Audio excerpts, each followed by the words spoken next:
नमस्कार, मैं हूं मनोज मानस। सुपरफास्ट खबरों का रुख करेंगे, उससे पहले सीधा लिए चलते हैं आपको गाजियाबाद, जहां उत्तराखंड के मुख्यमंत्री पुष्कर सिंह धामी क्या कुछ कह रहे हैं, सुनाते हैं आपको। अब बात ये सही है कि कितने प्रतिशत वोटों से जीतने वाले हैं, प्रश्न यही है। अभी उत्तराखंड का चुनाव हुआ तो वहां भी लोगों ने शुरू से एक ही बात की चर्चा थी, कोई दूसरी पार्टी नहीं आ रही। आज मुझे पत्रकार कह रहे थे कि 5% मतदान कम हो गया अभी दिल्ली में।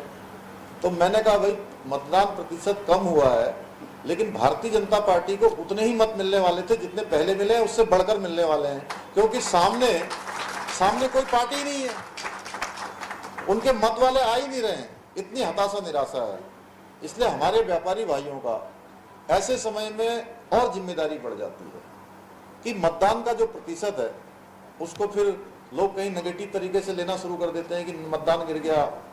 तो आपकी जिम्मेदारी बनती है कि भाई आपके जितने संपर्क हैं, जितने घरों तक आपकी पहुंच है, जितने नातेदार, रिश्तेदार, मिलने वाले, जानने वाले, पहचानने वाले, सब लोगों तक आपको कहना है कि मतदान करना भी है और करवाना भी है। और इतना ही नहीं, ये तो एनसीआर का रीजन है, सेंटर पॉइंट है पूरे देश का। तो आप लोगों की जो भूमिका है वो केवल अतुल जी के चुनाव को पूरा होने के बाद पूरी नहीं हो जाती है। ये तो दूसरे चरण का ही मतदान हो रहा है। अभी तो इसके बाद 5 चरण और बच जाते हैं।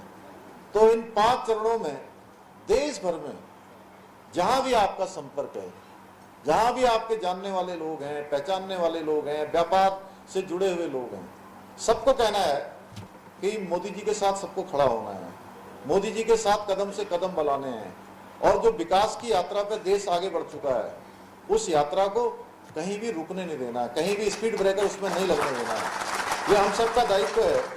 और मुझे लगता है कि निश्चित रूप से देखिए, अब अभी यहाँ पर बात हो रही थी कि किस प्रकार से हमने यहाँ पहले का कालखंड देखा है उत्तर प्रदेश के अंदर। क्योंकि मैंने भी लखनऊ में पढ़ाई करी है और लंबे समय तक मैं रहा हूँ, और मेरे भी जो सर्टिफिकेट हैं, चाहे वो हाई स्कूल का हो, चाहे वो इंटरमीडिएट का हो, या ग्रेजुएशन का हो, या पोस्ट ग्रेजुएशन का हो, या लॉ का हो, या मेरा बर्थ सर्टिफिकेट हो, उसमें सब में उत्तर प्रदेश ही लिखा है।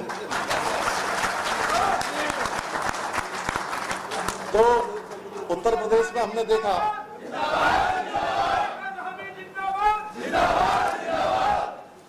उत्तर प्रदेश के अंदर किस प्रकार का भय का माहौल होता था, किस प्रकार से गुंडागर्दी होती थी, किस प्रकार का माफिया राज था, कानून व्यवस्था का क्या बुरा हाल था।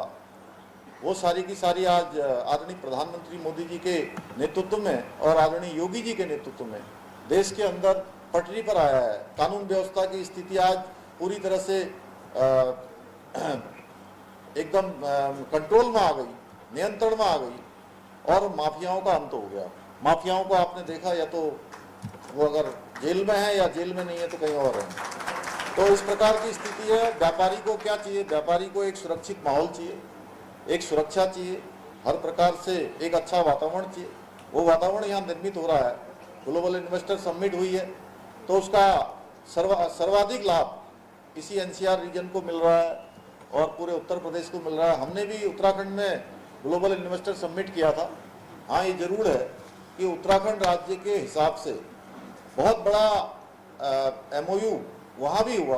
3,60,000 करोड़ के लगभग का एमओयू हमारा अभी तक हो गया, और 81,000 की ग्राउंडिंग भी हो गई। यहाँ पर गाजियाबाद से आसपास के बहुत सारे लोगों ने उत्तराखंड में आकर काम करने का अपना प्रस्ताव दिया है। हम उन प्रस्तावों को आगे बढ़ा रहे हैं, बहुत सारे कामों को कर रहे हैं। मोदी जी के नेतृत्व में उत्तराखंड में आज लैंड जिहाद हो, चाहे वहाँ पर लव जिहाद हो, अतिक्रमण हो, धर्मांतरण हो, या अभी हाल में हमने जो उत्तराखंड की जनता के सामने 2022 का विधानसभा चुनाव में हमने एक संकल्प रखा था।